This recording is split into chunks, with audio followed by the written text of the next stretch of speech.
पहले तो किस तरीके के हालात हैं हरियाणा के बाढ़ से जो? हरियाणा के हालत बहुत बुरे हैं और इसको लोग प्राकृतिक आपदा नहीं कहते, प्रशासनिक आपदा है।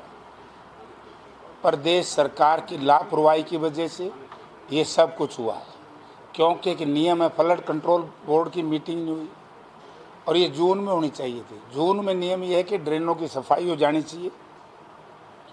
सड़कों से 100 फुट इधर 100 फुट उधर सफाई कराई, बाकी सारा पैसा खत्म। पंप हाउस नहीं तैयार करवाए, पंप हाउसों में मोटर नहीं, बिजली के कनेक्शन नहीं, सरकार पर डीजल की व्यवस्था नहीं, डीजल सेट तैयार नहीं, बिजली की मोटरें तैयार नहीं, पाइपलाइन तैयार नहीं। सरकार तो बुरी तरीके से असफल रही है, फेल हुई है। और ये मामला मैंने तो लोकसभा में आज से 1 महीना पहले उठाया था, समय रहते।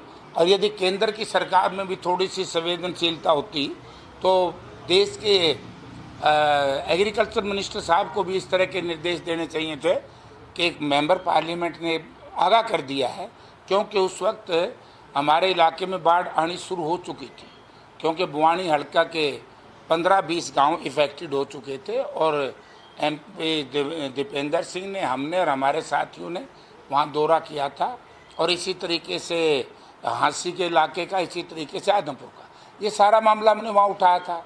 लेकिन सरकार के कान पर जो नहीं रहेंगी, तो इसलिए सरकार दोषी है और कोई दोषी नहीं। सर, पोर्टल भी खोल दिए गए हैं कि जो प्रभावित हुए हैं? इसको बोलते हैं क्षतिपूर्ति, क्या पोर्टल खुले हैं, दरवाजे बंद हैं।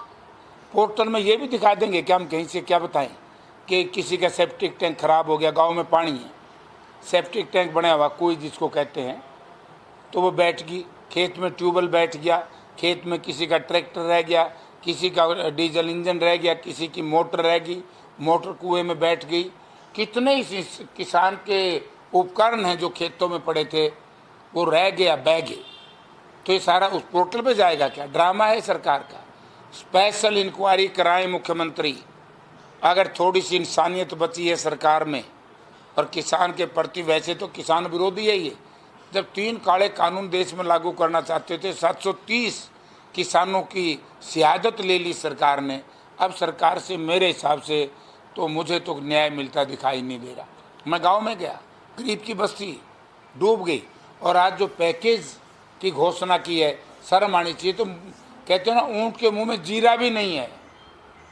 ये किसान के साथ बहुत बड़ा धोखा है।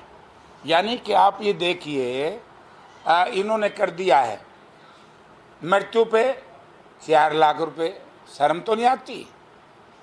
एक आदमी की मृत्यु से परिवार डिस्टर्ब हो जाता है। अंग चला जाए 74,000 रुपये हैं। मैदानी इलाके में मकान खराब हो 1,20,000।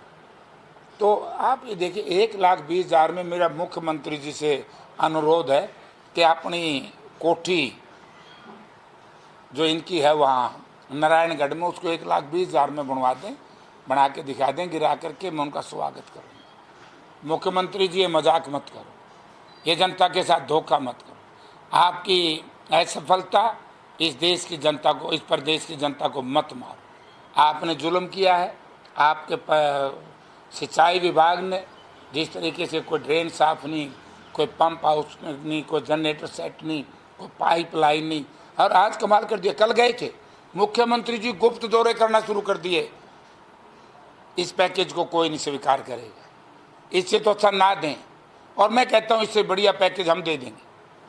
15 MP हैं लोकसभा राज्यसभा के, 5-5 करोड़ रुपए सब रात को उसमें लें, और 500 करोड़ रुपए हरियाणा सरकार उसमें दे, और जो बाढ़ग्रस्त गांव हैं उनको उनकी सहायता दे, तो बहुत अच्छा होगा।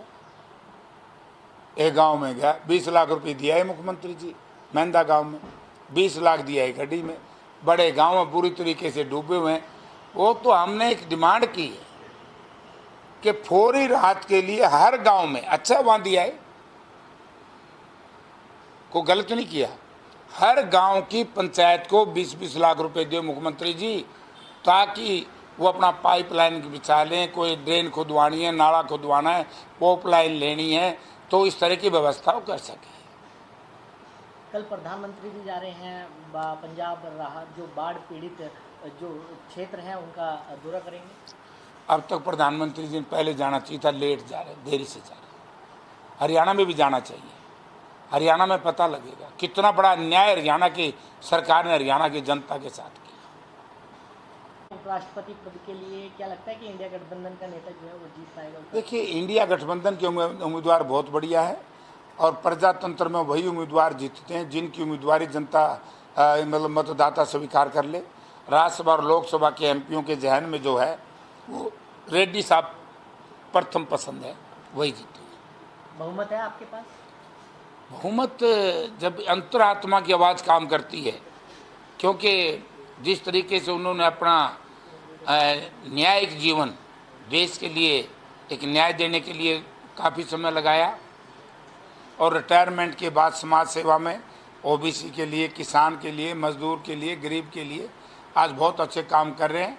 इसीलिए आज आंध्र प्रदेश और तेलंगाना के जो सांसद हैं, मुझे लग रहा है वो किसी भी पार्टी के उनको वोट देंगे, इसलिए सरकार विचलित है। मैं रविशंकर प्रसाद जी की प्रेस कॉन्फ्रेंस देख रहा था, आरोप लगाए, बोला ये रेड्डी साहब ने लालू जी के साथ फोटो खिंचवा ली। अरे भैया, लालू जी नेता हैं, ये बात अलग है।